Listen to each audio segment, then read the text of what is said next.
Bonjour à tous. Donc, je corrige comme promis l'exercice 3 à la suite des deux premiers exercices du sujet pour le concours de sujet de mathématiques pour le concours des professeurs des écoles.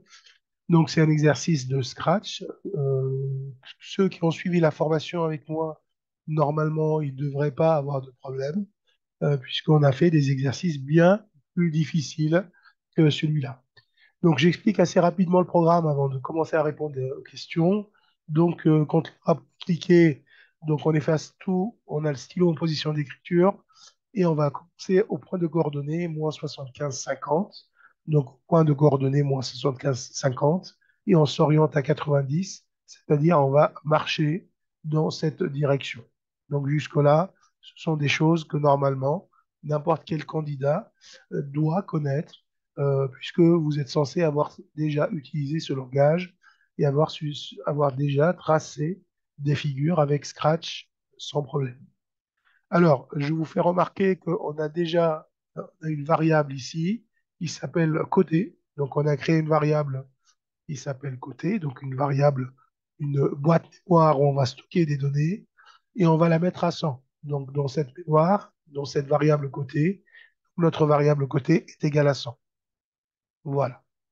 On va également utiliser cette variable pour tracer le triangle. Donc, on a un motif qu'on a appelé triangle parce qu'il nous donne la figure associée à un triangle équilatéral. Donc, un triangle équilatéral, on le voit à partir de cet angle-là de 120 degrés. Quand on répète 3 fois cette instruction, eh bien, on a tracé un triangle équilatéral de côté côté.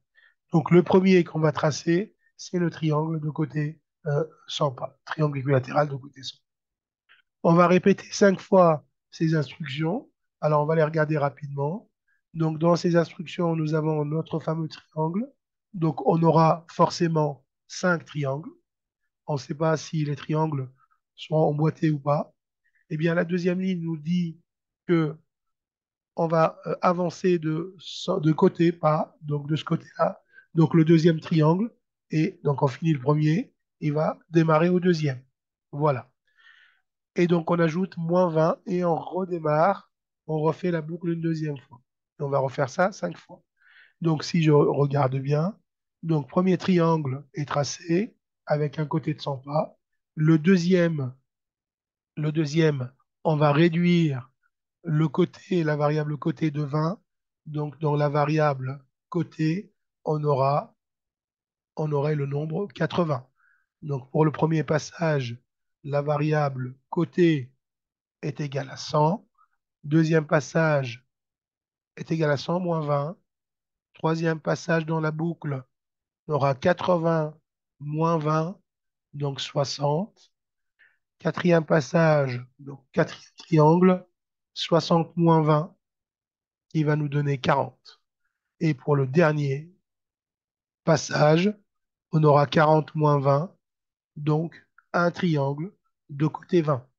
Donc on va avoir 5 triangles collés par une extrémité, par un sommet, un des 3 sommets, le sommet de droite ici, tous équilatéraux, et on va baisser de côté, donc 180, 60, 40. 1, 2, 3, 4. Bon, là, c'est pas l'échelle. On va aller sur Scratch pour voir si tout va bien. Avant ça, je vais répondre aux questions. Voilà, les questions, c'est une lecture assez basique du programme. Quelles sont les coordonnées du point de départ? Ben, les coordonnées du point de départ, c'est la position x égale -75, y égale -50. Donc, je vais pouvoir écrire les coordonnées du point de départ, si je veux l'appeler D, par exemple. Alors, je vais répondre aux questions ici. D de coordonnées -75, 50. Voilà pour la question petit a. La question petit b, combien de triangles sont dessinés par le script? Bah, on aura 5 triangles, puisqu'on répète dans une boucle répétée 5 fois le motif triangle. Donc forcément, 5 triangles. Question C, quelle est la nature des triangles? J'ai répondu, ce sont des triangles équilatéraux. Pourquoi? Puisque le motif triangle correspond à un triangle équilatéral.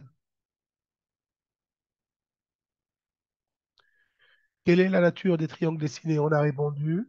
Question D. Quelle est la longueur en pas d'un côté du deuxième triangle tracé? Donc, c'est le deuxième passage dans la boucle. Donc, c'est 100 moins 20 qui nous donne 80 pas, 80 pixels. La question D, on a répondu, pardon. Donc, je passe à la question 2. Donc, vous avez vu, c'est assez basique. C'est franchement une lecture verticale du programme. Donc, pour la question 2, tracer le dessin obtenu par ce programme, tracer un tableau de proportionnalité pour éviter les erreurs. Vous pouvez ne pas le faire, mais c'est bien de le faire apparaître sur une copie. Alors, ce tableau, je vais faire apparaître 2 ou 3 colonnes et le reste, vous avez compris comment ça fonctionne. Donc, je vais d'abord commencer par l'échelle. Donc, j'ai 1 cm pour 20 pas. Donc, le premier triangle que je vais appeler T1, il a pour côté 100 pas. Celui-là, c'est T1. Donc, j'ai multiplié par 5. Donc, j'aurai 6 fois 5, donc 5 cm de côté. Donc, à l'aide du compas, tracez votre triangle équilatéral, de côté 5 cm. Le triangle T2, on va avoir 80 pas, et donc on aura 20 fois 4, ou 1 fois 4, 4 cm. Je m'arrêterai au T3, vous avez compris le principe. Donc 60 pas, et donc 60 pas, ce qui va me donner. Donc je suis passé de 20 fois 3, donc 3 cm, etc. Et donc vous en avez 5 à faire.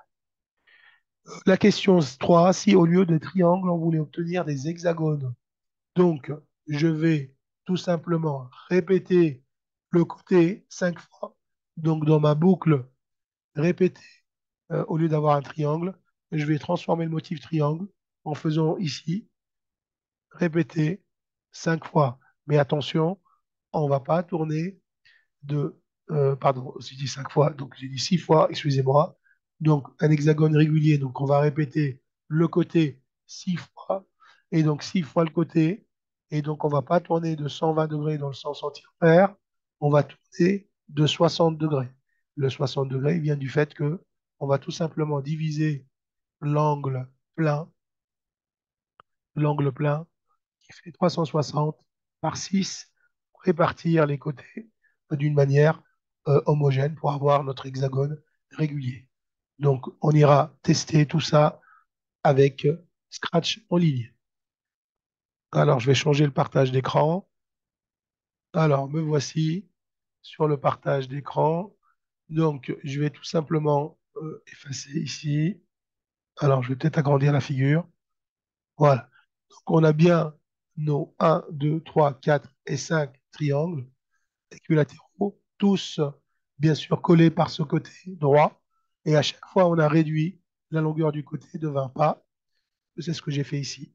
Donc, j'ai tracé un triangle, un motif triangle, en faisant tourner le chat, le lutin de 120 degrés, en avançant de l'équivalent de la variable côté. Donc, on retrouve le programme que j'ai réécrit ici pour que ça soit plus clair. Je peux zoomer peut-être pour que ça soit plus visible. Et on obtient exactement la même chose. Je vais effacer, je vais peut-être installer, alors je vais peut-être mettre un petit temps pour bien voir les transitions. Voilà, peut-être un temps ici, euh, pourquoi pas un temps ici. Et je vais cacher le lutin à la fin. Ceux qui ont travaillé avec moi, ils savent que c'est plus agréable de le cacher à la fin. Comme ça, on aura la figure, on aura le dessin entier. Voilà. Et donc, on réduit à chaque fois la longueur du côté de notre triangle équilatéral. On arrive au quatrième, il reste juste le cinquième, et, et voilà, il se cache. Donc, on a bien un, 2, 3, 4, 5 motifs. Passons maintenant à la question 2. Rappelez-vous, pour la question 2, c'était comment modifier le motif triangle équilatéral pour obtenir un hexagone régulier. Donc un hexagone un polygone à 6 côtés et tous de même. Alors, pour ça qu'il est régulier. Donc du coup, on va répéter cette instruction avancer de côté, pas avancer de côté de cette longueur, et puis 6 fois, pardon, pour avoir l'hexagone. Et on n'oublie pas de changer l'angle, puisque c'est 360 divisé par le nombre de fois où on fait la répétition. On va vérifier que ça marche.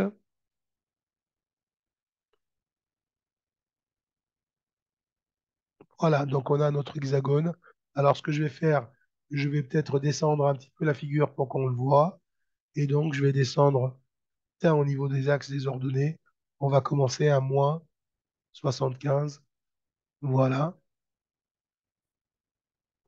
Donc il est à -75. Alors maintenant, je vais réexécuter le motif triangle. Ça devrait fonctionner. Bon, là, c'est des choses que je fais en plus pour vous montrer que ça fonctionne assez bien. Ben voilà, nous arrivons donc à la fin de la correction d'exercice 3. Merci d'avoir suivi et je vous dis à très vite pour la suite de la correction. Au revoir.